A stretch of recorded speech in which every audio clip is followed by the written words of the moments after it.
Hello everyone, good morning to all of you. आज हमारा जो नेक्स्ट टॉपिक है वो है सेक्स लिंक्ड ट्रेट्स, मतलब ऐसे वाले कैरेक्टर्स जो एक पर्सन से दूसरे पर्सन में ट्रांसफ़र होते हैं और जो सेक्स क्रोमोसोम के साथ लिंक्ड होते हैं। ठीक है, आपको पता है जैसे कि हमारे पास 23 पेयर ऑफ क्रोमोसोम होते हैं। 23 में से 22 ऑटोजोम्स होते हैं जो मतलब हेरिडिटी में ट्रांसफ़र नहीं होते।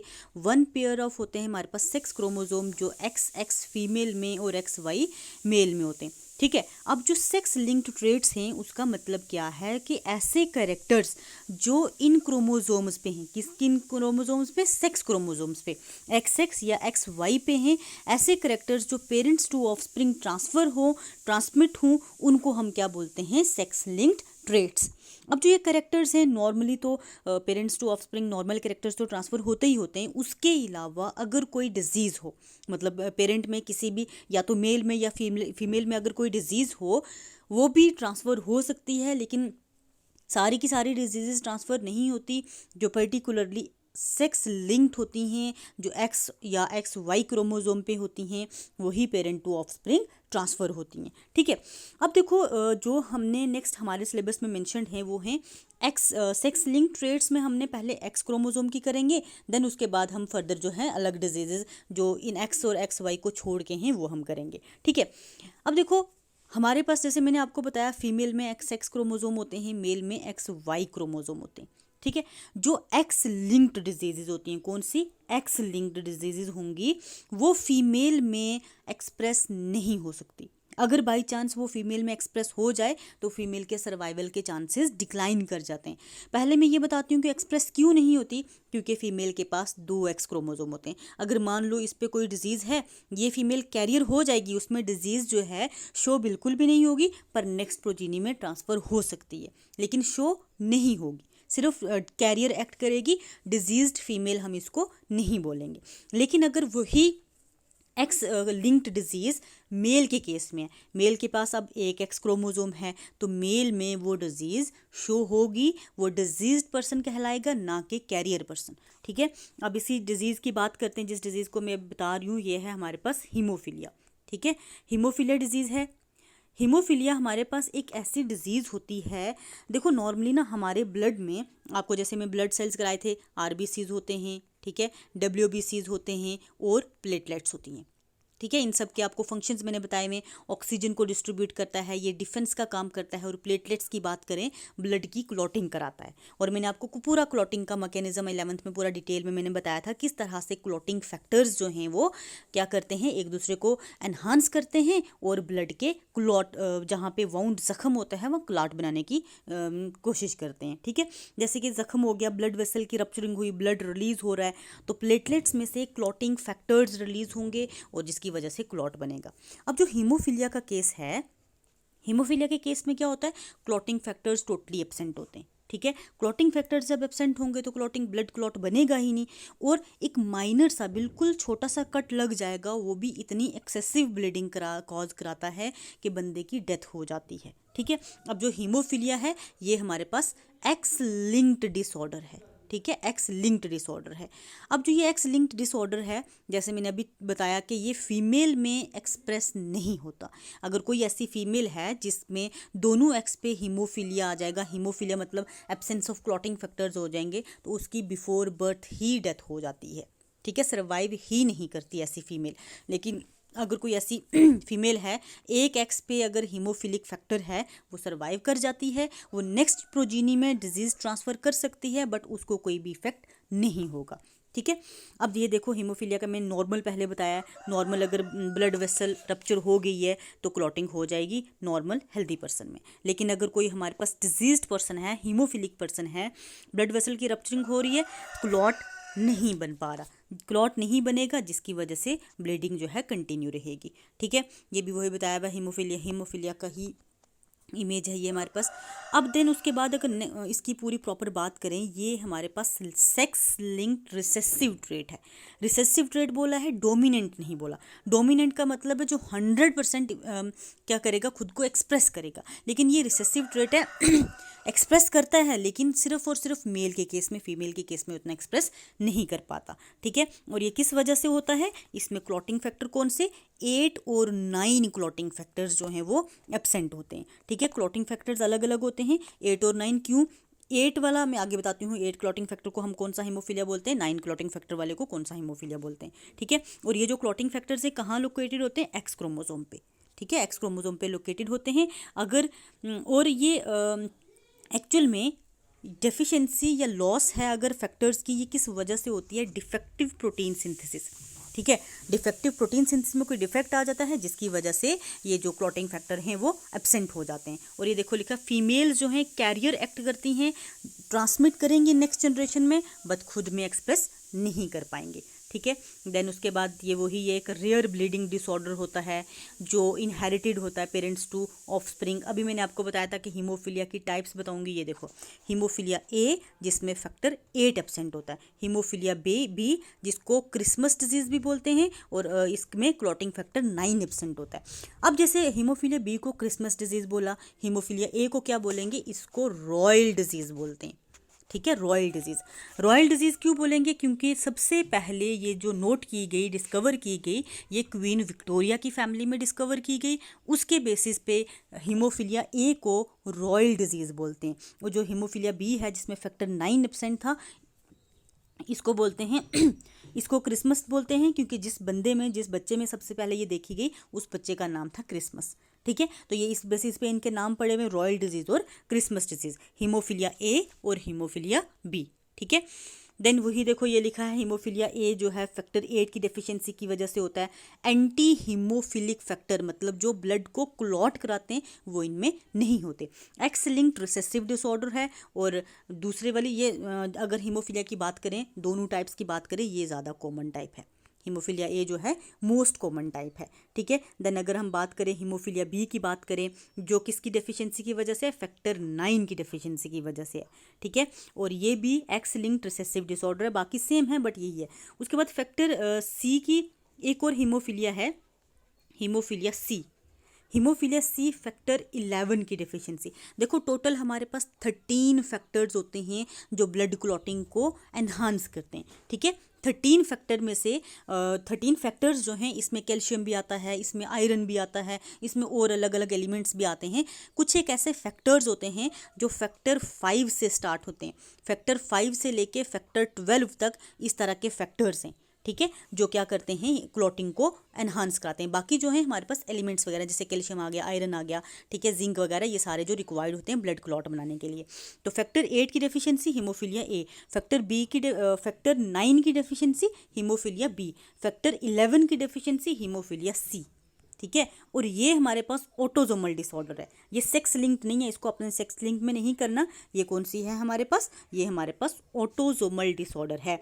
मतलब ये एक्स या एक्स वाई से ट्रांसमिट नहीं होती, बल्कि ये किससे ट्रांसमिट होगी, ये ऑटोजोमल क्रोमोसोम से ट्रांसमिट होगी। ठीक है, देन उसके बाद अगर हम बात करें हीमोफीलिया ए, जिसको हमने क्या बोला है, रॉयल डिजीज़ बोला है।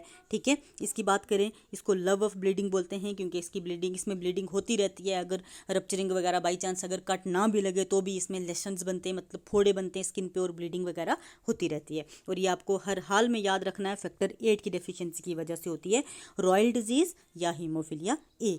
ठीक है, बाकी मैंने आपको ये बता दिया है। अच्छा हाँ, इसके सिम्टम्स बताते हैं। अब नेक्स्ट हम करते हैं इसके सिम्टम्स की बात करें। देखो इसके सिम्टम्स जो हैं, ब्रूज क्या होते हैं, मतलब स्किन के नीचे थोड़े थोड़े ऐसे फोड़े से बनेंगे जहाँ से ब्लीडिंग होती रहती है, वो बहुत कॉमन फीचर सिम्टम रहता है। नोज़ ब्लीडिंग होती है, और ऐसी नोज़ ब्लीडिंग होती है कि रुकती नहीं। ठीक है, कंटिन्यू नोज़ ब्लीडिंग होती रहती है ऐसे पेशेंट्स को। लेकिन ऐसा भी नहीं है कि हर एक हीमोफिलिक पेशेंट को नोज़ ब्लीडिंग होगी। कुछ एक ऐसे पर्सन भी होते हैं जिनको ऐसे नॉर्मली नोज़ ब्लीडिंग होती रहती है, कॉमनली होती रहती है, बाद में वो ठीक भी हो जाते हैं। ठीक है, उसके बाद एक्सेसिव ब्लीडिंग होगी अगर कोई डेंटल प्रोसीजर, मतलब कोई दांत निकलवाता है या कुछ और डेंटल प्रोसीजर, RCT वगैरह कराता है, तो भी एक्सेसिव ब्लीडिंग होती है इन हीमोफिलिक पेशेंट्स में। उसके अलावा जॉइंट्स जो हैं उनमें स्वेलिंग रहती है और जॉइंट पेन रहता है, ठीक है। और क्या होता है, यूरिन में भी ब्लड आता रहता है। ये कॉमन फीचर्स सिम्टम्स रहते हैं किसके, हीमोफिलिक पेशेंट के, ठीक है। देन उसके बाद अदर सिम्टम्स की बात करें, सॉफ्ट टिश्यू जहाँ मतलब स्किन में ब्रूजीनेस, ब्रूजिंग क्या होते हैं, ब्रूजिंग होते हैं फोड़े बनना, थोड़े थोड़े ऐसे फोड़े बनेंगे और उनमें से ब्लीडिंग होती रहेगी, और वो फोड़े जो बनते हैं वो भी ठीक नहीं होते, उनमें भी पेन, काफ़ी पेन रहती है, ठीक है। देन उसके बाद जो हिप में भी पेन रहेगी, हिप वाले एरिया में भी पेन रहेगी, ठीक है। उसकी वजह से उनकी अपनी वो टांगे वगैरह सीधी भी नहीं कर पाएंगे, ठीक है। ऐसी वाली ये रहती है इनको सिम्टम्स। अच्छा, काफ्स में भी पेन रहती है, जो ये कॉफ वाले रीजन हैं लेग में, इसमें भी अच्छी खासी पेन रहती है इन बंदों को। देन उसके बाद नेक जो है वो भी स्वेल्ड रहती है, ठीक है। देन उसके बाद ये आर्म्स में भी इनमें स्वेलिंग रहती है और ब्रूजिंग बनते रहते हैं, जो फोड़े वगैरह वो बनते रहते हैं, और बोटॉक्स से ब्लीडिंग होती रहती है, ठीक है। ये इनके सिम्टम्स रहते हैं। उसके बाद देन वही बताया भाई, ये ब्रूजिंग ईजिली हो जाएगी, स्पॉन्टेनियस ब्लीडिंग, ऐसी नॉर्मल जॉइंट से ब्लीडिंग होती रहेगी, सॉफ्ट टिश्यूज से ब्लीडिंग होती रहेगी, एक्सेसिव ब्लीडिंग, अगर कोई सर्जरी वगैरह कर दें तो उसमें तो एक्सेसिव ब्लीडिंग हो जाएगी इस केस में, ठीक है। डिपेंड करता है कि इस बंदे में कितनी ये सिवियरिटी है, ठीक है। होता तो एक जैसा है क्योंकि एक्स लिंक डिसऑर्डर है, बट सिवियरिटी पे डिपेंड करता है, ठीक है। अब देखो, ये फिर से हीमोफीलिया का मैंने बताया है, इंजरी अगर हो गई है किसी भी ब्लड वेसल में, देखो ये ब्लड वेसल है, अगर मान लो इसमें इंजरी हो गया, नॉर्मल पर्सन में क्या होगा, जैसे ये इंजरी मान लो ऐसे होगी, नॉर्मल पर्सन में वैसो कंस्ट्रिक्शन होगी, ब्लड वेसल का जो डायामीटर है उसको कम कर दिया जाएगा ताकि ब्लड फ्लो को पहले कम किया जाए, देन उसके बाद ब्लड क्लॉट बनता है इस जगह पे, नॉर्मल पर्सन की बात है, ठीक है। वैसो कंस्ट्रिक्शन मतलब ब्लड वेसल का डायामीटर कम, देन उसके बाद ब्लड क्लॉट बनेगा। लेकिन अगर हीमोफिलिक पर्सन है तो उसमें ब्लड क्लॉट ही नहीं बनेगा, ठीक है, वैसो कंस्ट्रिक्शन होगी ही नहीं क्योंकि क्लॉटिंग फैक्टर एब्सेंट है, ठीक है। अब इसकी अगर हम बात करें हेरिडिटी की, अब देखो ये है हमारे पास एक फादर जिसमें जो नॉर्मल है, मतलब ये कंडीशन है XY, मदर जो है कौन सी कंडीशन है, हीमोफिलिक है, ये कंडीशन है। अब अगर इन दोनों की, ये एक लड़का है लड़की, इन दोनों की मैरिज हो जाती है, इसके क्या बनेंगे, एक सेकंड में दोबारा से बनाती हूँ थोड़ा छोटा करके, हाँ, ये हमारे पास फादर है नॉर्मल, ठीक है, हीमोफिलिक मदर है। अब इनके जो गैमेट्स बने X और Y, इसके जो बने एक हीमोफिलिक वाला बनेगा और एक नॉर्मल बनेगा। अगर इस X और इस X की फ्यूजन हो गई है, ये हमारे पास डॉटर है जो कैरियर है, ठीक है, इस X और इस X की फ्यूजन हुई, X और X नॉर्मल बने, मतलब नॉर्मल क्या बनी है इसमें, नॉर्मल डॉटर, एक कैरियर बनी है, एक हमारे पास नॉर्मल बनी है। अब हम बात करते हैं सन की, अगर हमारे पास ये वाला Y और ये X हीमोफिलिक, Y नॉर्मल, ये वाला इस तरह से, ठीक है। तो हमारे पास टोटल में ये देखो, ये जो है कैरियर डॉटर बनी है, ये डिजीज्ड सन बना है, नॉर्मल डॉटर नॉर्मल सन, मतलब रेशो अगर हम बात करें, रेशो 1:1 रहेगी, 1:1, 1:1 का मतलब एक पूरा सन डिजीज्ड है, एक डॉटर डिजीज्ड है और एक एक नॉर्मल है। 50% जो हैं वो हमारे पास जिसमें हीमोफीलिया हो सकती है, 50% बिल्कुल नॉर्मल होंगे अगर हमारे पास फादर जो है वो नॉर्मल है, मदर जो है वो कैरियर है, ठीक है।